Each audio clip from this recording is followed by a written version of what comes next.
Reverend Janet, we're going to turn it over to you. Thank you for being here today. We know that you're a minister, you are a speaker, you are a writer, you are compassionate, you have your own company with Janet's Planet, and we're so excited for this third talk.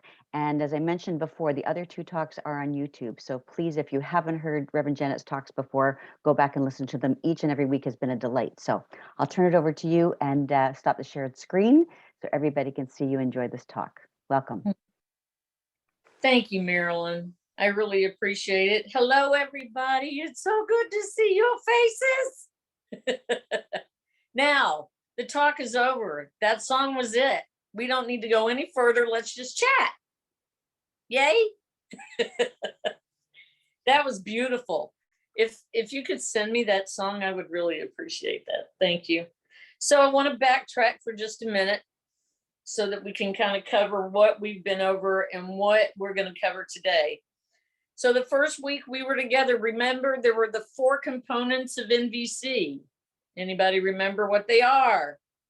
O for observation. Yes. F is for feeling. 3 was needs. And 4, request. So if we observe where we are in the moment, always in the moment, where we are, right here, right now, not where we are here, but here. And then feel the feelings that come up. And then be able to recognize those needs that are connected to those feelings.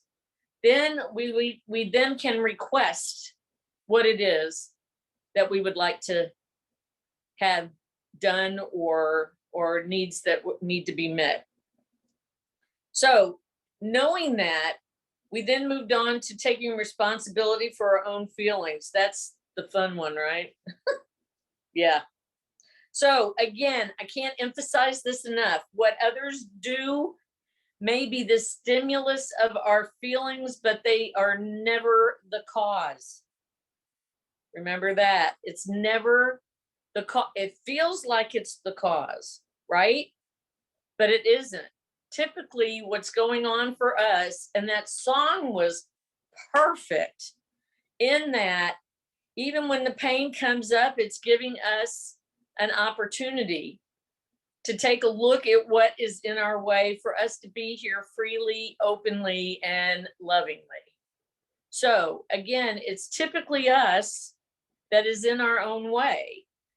And so where I want to go today, which I think is most important, you guys, is the connecting compassionately with ourselves.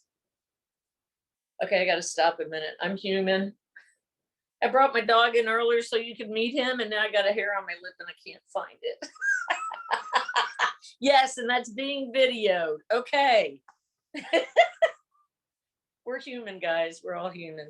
All right, so I'm going to read a story. This is important for this, okay? So there's a play called 1,000 Clowns by Herb Gardner. And this protagonist refuses to release his 12-year-old nephew to child welfare authorities, declaring, I want him to get to know exactly the special thing he is, or else he won't notice it when it starts to go. I want him to stay awake. I want him to stay awake. And I want him to see all the wild possibilities. I want him to know it's worth all the trouble just to give the world a little goosing when you get the chance. And I want him to know the subtle, sneaky, important reason why he was born a human being and not a chair. Yeah, we're not chairs, right? We're not chairs. So the most important use in NVC or nonviolent communication may be in developing self-compassion for ourselves. Who's the worst on themselves more than ourselves? I don't know about you, but if you knew what was going on up in here, you would not be able to handle it. I've got better control of it, but I'm saying, I love it. Yesterday, my husband and I were having a conversation in the car. We went to Waco, Texas to look at some buildings and such for our a new adventure. And we were talking about the same thing, but him being an engineer and me being an extrovert, I can't even tell you what happened. It was crazy. And so when you're in your passion and you're doing what you love to do, which is what we human beings are meant to be doing, then we get out of ourselves enough to be able to get out of our heads, ourselves meaning our heads, and be able to become that empathetic, loving, compassionate person we truly are. So one of the biggest things for me, and I know for many, especially having worked with the youth group, is we spend so much time shooting ourselves, right? I know you've heard the terminology, don't shoot on yourself or whatever. There are different sayings. There's a song we used to sing with the kids, and it went like this. I woulda, shoulda, coulda been a hero. I woulda, coulda, shoulda been a saint. I woulda, coulda been somebody else. I woulda, coulda, woulda, but I'm not. I ain't. I'm not. I ain't. It's a Texas I ain't. So the shoulda, coulda, wouldas that we do to ourselves are so wasted in energy for us. And so I think the most important part in this aspect is when we've been less than perfect. It's when we really need to have that compassion for ourselves. And we get so consumed with that energy and those thoughts about what we are saying or doing or being, or how I'm beating myself up because I shouldn't have said that, or I shouldn't have done that, or I wished I could take that back, or whatever is going on. That we spend all of our time evaluating ourselves, which then leads us to feel the shame. And then we consequently change our behavior. And whatever we are allowing or growing and learning to be guided by self-hatred. Can anybody relate? I mean, and it's so habitual. I keep going back to this. It is so habitual in human nature because it's what we've been taught. Not good, bad, or indifferent. It's just what's ingrained in us. And so nonviolent communication is a beautiful tool to be able to gently learn how to stop doing that to ourselves. We know that the higher power, the essence, the truth of who whatever you call it, God, Gus, whatever, it's important that we always remember. And I know being in unity, I say, yeah, I'm one with God. I am one with God. I am God. And yet, do I really feel it in here? Sometimes I do. For the most part, I do. But there are moments where I can just sink right back into that mess that I go into and forget quickly who I truly am. And so it's real important that we have tools, that we have guides, that we have support systems, that we have the ability to reach out to somebody else and work with them in regards to changing habit.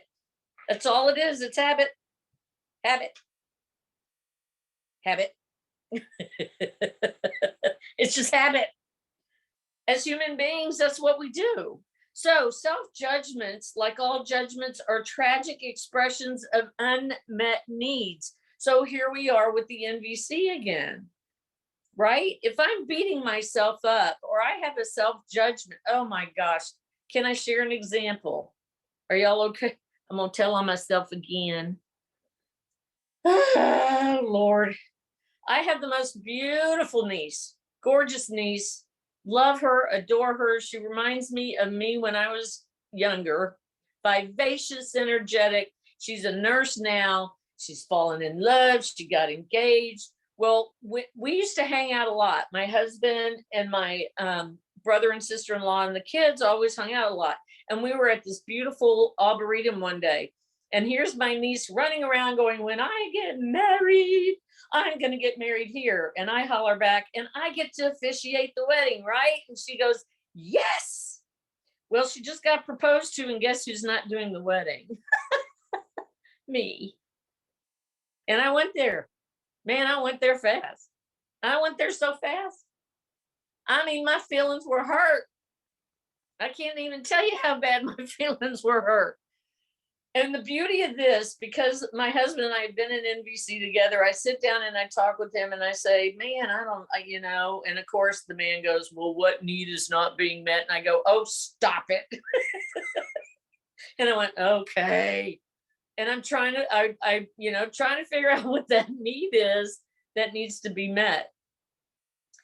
And there's an awareness, but it's not fully there yet. So I'm still processing. So the other day I typed it out. I process, I type it out, I talk out loud, I process, and I read it to him. And I said, if I were to send this to my niece, do you think this would be offensive? I want to say it in the nicest way. And he's very logical and helpful in that. And he goes, I think it's great, except for that last line. You might want to take it out. And I went to take it out and I hit send. Yeah, all that. Yes. Yeah. Guess where I went for days. Oh my God, the self-judgment. She's never going to talk to me again. My sister-in-law is going to hate me. All those things. I went there. And she responded in the most loving and gentle way, not acknowledging. She was so graceful about it, you guys, because she had no intention of including me in the wedding, but she did it in such a gentle way that it softened it for me. But I'm still sitting here 8 days later going like, oh God, what have I done? What have I done? Do you understand what I'm saying? How often do we do this to ourselves? How often do we do this? Even with the tools. So NVC mourning, there's this mourning, and I'm mourning about this, because I thought we were so close, and we are close. It's just not in the way that my little girl would love to be with that little girl. And so it's that awareness. So we then need to connect with the feelings and the unmet needs that stimulated that feeling for me. And it's past actions. It could be old past actions that I now regret. It could have been a choice or something that I'd done previously. I don't know. But the blessings of this process of nonviolent communication has helped me in a way that in everything I've done, yes, in workshops, in going to hear speakers, I mean, everything I've done, this has probably been one of the most profound for me in regards to into what needs to be done and the steps that need to be taken. Again, I can't reiterate, if you don't use it, it doesn't matter. You have got to have the willingness and know that you're important enough to take the steps that you need to take to love you. To love you. That's where it all starts. That's what unity teaches, right? Love God, love yourself. If I am that essence and that pure essence of God, how can I not love myself? And yet, as a human being, there are times that things show up. Again, like I said last week, it's either a blessing or a lesson. And I love the song again. It said it in there that pain's going to help you to get into what it is, what needs are not being met. That's the biggest piece. So let's talk about self-forgiveness for a minute. There are areas in our lives that we choose not. Okay, wait, let me back up. There are areas in my life I choose not to deal with for me right now because the pain is so intense that I'm afraid that if I get started, I won't be able to stop. Does that make sense? I don't, I mean, there's moments that the grief would come up, and I know it's probably the best thing I could do for myself. However, I'm not in a place right now that I think I could handle it fully. I might have, and it might be just as tiny as that little regret with the niece, and it's all been taken care of and it's handled, but there's still a little something in here that needs to be dealt with. So again, one of the biggest questions I'm asking myself is, when I behaved in the way, which I now regret, what need of mine was I trying to meet? So let's just go there for a minute. What need of mine was I trying to meet when the pain was so intense that my niece didn't want me to officiate her wedding? Who knows? Abandonment as a child, being ignored as a young adult, not feeling good enough about myself. Who knows what it could be? That's something that I have to process on my own. But I believe that human beings are always acting in the service of needs and values. This is true whether the action does or does not meet the need, or whether it's one we end up celebrating or regretting. We're just trying to get our needs met. And so in that regard, and there's nothing wrong with that, right? There's nothing wrong. We're human and we're trying to get our needs met. We may not do it in the most graceful ways all the time. However, we are doing the very best we can in that moment of what we have and what we deal with. So in nonviolent communication, self-forgiveness is connecting with the need we were trying to meet when we took the action which we now regret. Got it? Following me? So just take a minute. There may not be anything on the top of your head right now, but just think a minute about something. Maybe there's a little something there for you. I don't know. So it's always in that moment, whether you catch yourself in that moment or it might be a little bit later. But if you catch yourself at all, that is amazing. Again, self-love. It's always about the self-love. In every talk you get from unity ministers, any talk you listen to, it could be, I don't know how many authors we got out there that we listen to today or you listen to today. Everything goes back to self-love. If I truly believe in the unity teachings and the 5 steps of unity, God and I are one. God is the full essence. And number 5 is the biggest, taking the action and doing and being who we say we are. And in that is the self-forgiveness. Because we can take all the actions in the world, but if we're beating ourselves up on the inside, we're not serving ourselves or anybody else. We are compassionate with ourselves when we are able to embrace all parts of ourselves and recognize the needs and values expressed by each part. There are different parts of us, as you know. There are different parts. There's parts of me that I admire the heck out of. And there are parts of me that I think are comical and humorous. And there are parts of me that are so depressing that you wouldn't even want to talk to me that day. And then there are other parts of me that are just great. And we have to be able to embrace all of that. All of it. Because if we don't, then what? So instead of living in the fear, the guilt, the shame, and the obligation, I don't know about you, but obligation has been a big word for me. Big word. We have to have that soul energy that motivates us to simply make our life for ourselves and others wonderful. And what do you need to do that? I mean, I wouldn't trade my life for anything right now. I mean, I absolutely am in love with life. Now, had you asked me a week ago when I was trying to communicate with my niece, that would have been a whole nother story. However, I knew, thank God I remembered that it was going to be okay. It was temporary. And I had steps and choices that I could make to make it okay for me. It doesn't matter. You guys understand? It doesn't matter what's going on over here with her anymore. It's not about her.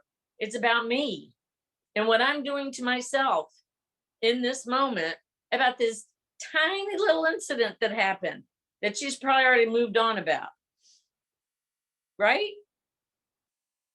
It's that saying of, giving somebody, what is it? Giving somebody, drinking the poison, thinking somebody else is going to die because of what we do to ourselves. With every choice you make, be conscious of what need it serves. That's probably one of the most important pieces in all of this. That's it. Every action you make, be conscious of the actions, motivated by the desire for what need is there. Have you ever stopped to think what need you have? Do you have needs? Anybody out there have needs? Nod your head, raise your hand, something. Yes, okay. So have you ever taken the time to sit back and see what those needs are, old or new? What's going on in the moment if those needs are not being met? I don't know about you, but until NBC, I never even thought about it. My habitual behavior is go through the motions every day, make it through that day. Oh my God, I made it. Now I got a new day I get to do again. It's different today, guys. I know you understand this. Our age group, for most of us, we get it. And why wouldn't we want to make our time that's left on this beautiful planet even better than it ever has been? And it's up to us. It's totally up to us. And so what my passion is about is waking people up to the fact that you have everything you absolutely need to make you happy, to make your life the best you want to make it. It's not about anything outside of you. Again, it just triggers it, but it's not about those things that are going on outside of you. It's about those needs inside of you that are so important. Don't do anything that isn't play. If you're not enjoying it, don't do it. I'm telling you, obligation is a joke. Obligation is a joke. So I was sharing with Joan earlier, we have a new adventure going on. Len and I have the largest Betty Boop collection in the world. We've been on TV a couple of times. We'll be in Guinness Book next year. And we're taking our private collection and we're opening up a Betty Boop museum. Life is good. I don't know what the heck I'm doing with any of it, but I'm telling you, when I sat down and started thinking about it, what need needs to be met? This girl needs to play. I have not played in I don't know how long. I mean, I used to do things that would entertain me because I like to play. I'm still a child at heart. And I remember at one point a therapist asking me, do you think you need to get mature at any point? And I said, no. If I do, then I'm going to lose all my childlike behavior, and I don't want to lose that. And she finally convinced me that I could be mature and play too. So I've kind of figured that out. But you guys, again, in the NBC, the nonviolent communication is really about being gentle with yourself. Because everything we do to everybody else is a representation of how we feel about us. The longing for the attention.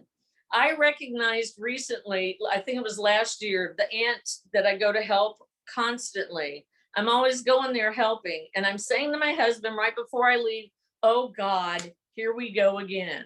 I'm going to have to hear her griping and moaning about everything she needs to have done. And I get in the car and I realize, then why the hell are you going? Why the heck are you going?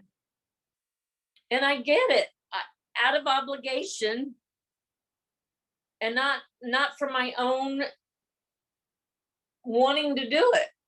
And that awareness through nonviolent communication. I got an oops.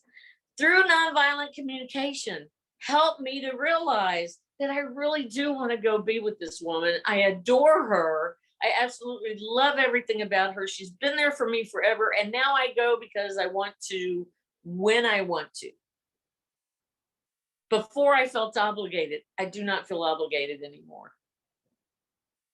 And before, it was because this need of me wanting family so desperately, you guys. This is a girl that's never had a family unit. Well, I had a family, but a unit that worked well together. I didn't have one of those. Not to say it was horrible, I'm just saying. But this aunt and uncle, man, I prayed I could be part of their family. I so wanted to be a part of their family. And I spent all my time begging them to adopt me so I could be a part of their family. Now, today, I would nowhere near want to be a part of their family in the most loving way. I mean this. You know, so once you get your awarenesses and once you understand your needs, you and the universe and the essence of who we are has finally connected, and you are where you need to be. In that loving essence, that energy of God, your pure passion of life. And in that point, once you've got that freedom, you got a choice to do whatever you want. Not out of obligation, not out of fear, not out of abandonment, not out of rejection, not out of any of those dumb words that we have out there. What need needs to be met?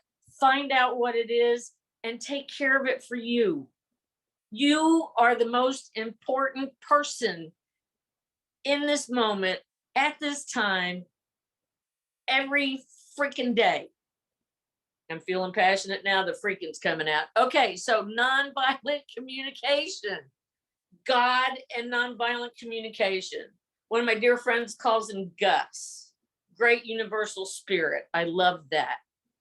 That great universal spirit that we are. Why aren't we claiming it more? Why are we spending so much time worried, tired, exhausted, lonely? I don't know about y'all. I'm talking about me. But why do we spend all that energy in that mode when we could be in the freedom of doing whatever we want to do? Whatever we want to do. Whatever we want to do. I got on Amazon the other day. Uh-oh. I love bubbles, you guys. I have always loved bubbles. And when my mom was really sick, she was dying, she was in the hospital, I spent all my time there. Came a day I needed a break. And so I went out to a park across the street from the hospital, and I'm sitting there and I'm thinking, what can I do? What can I do? What can I do to get my mind off of what's going on? So I ran to a dollar store and I got a jug of bubbles and a wand. And I go out there and I just started doing bubbles, and it was amazing.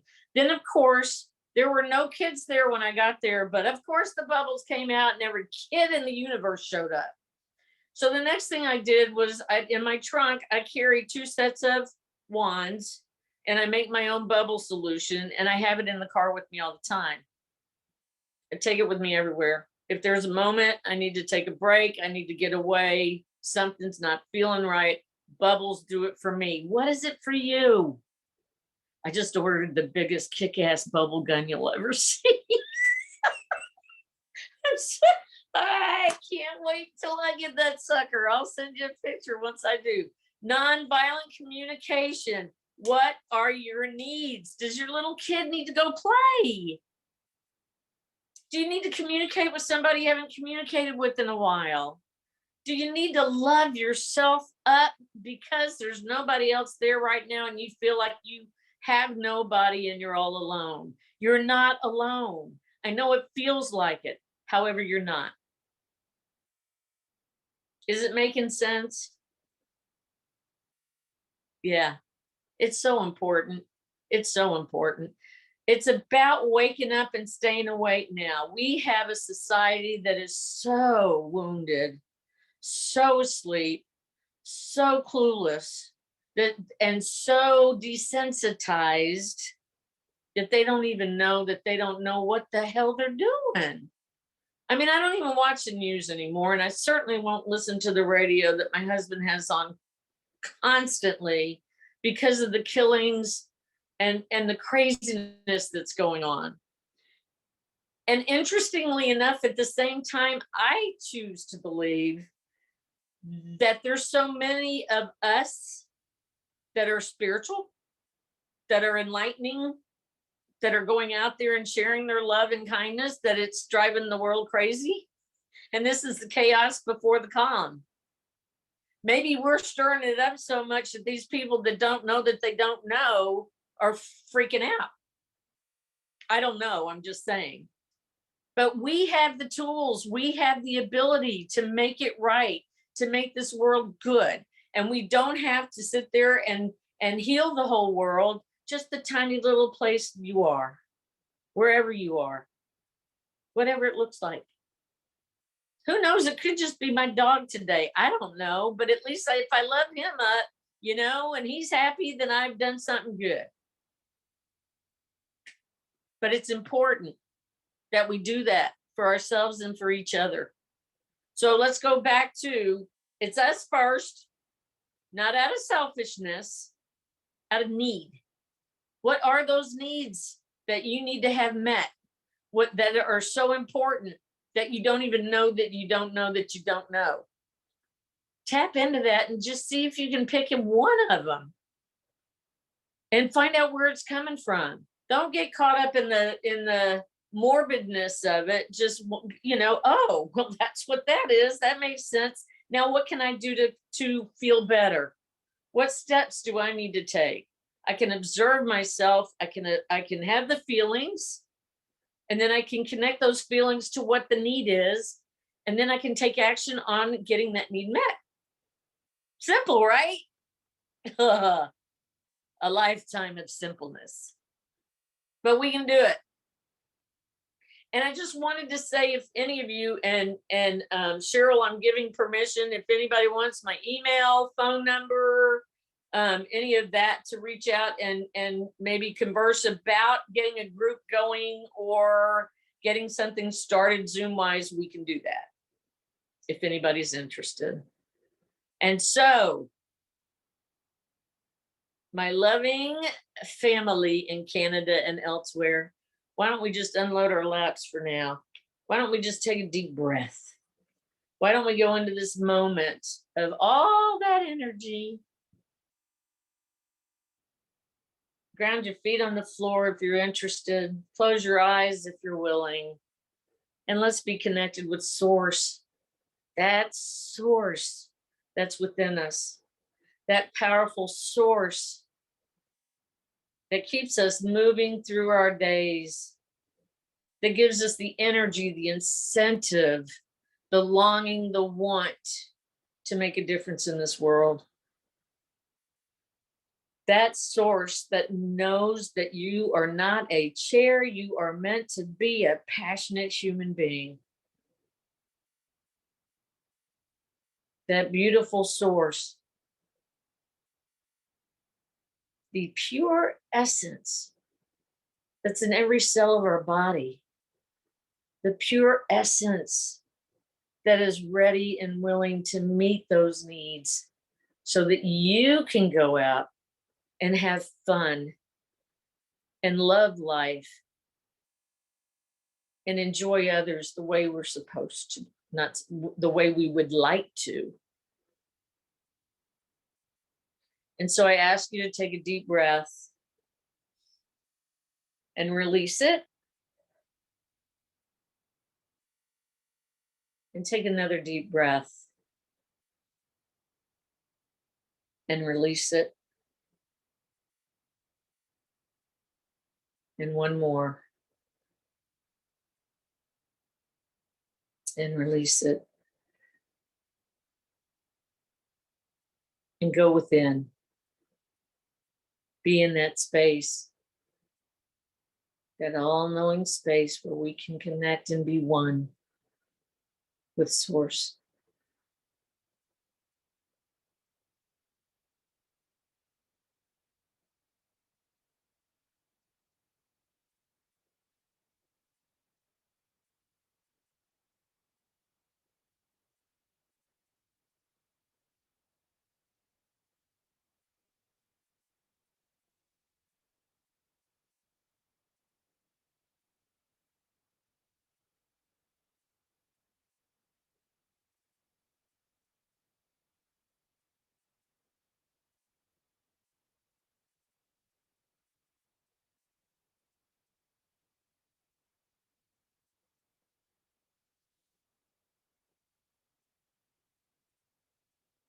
And now be gentle with yourself and slowly return to the space where you are.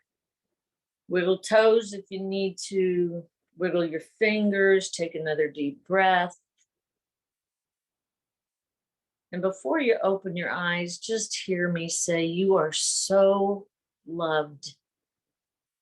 You, each and every one of you, have touched my life in a way that nobody else could have. And I thank you for that from the bottom of my heart, all the way from Texas. And when you're ready, open your eyes and feel the love. Namaste.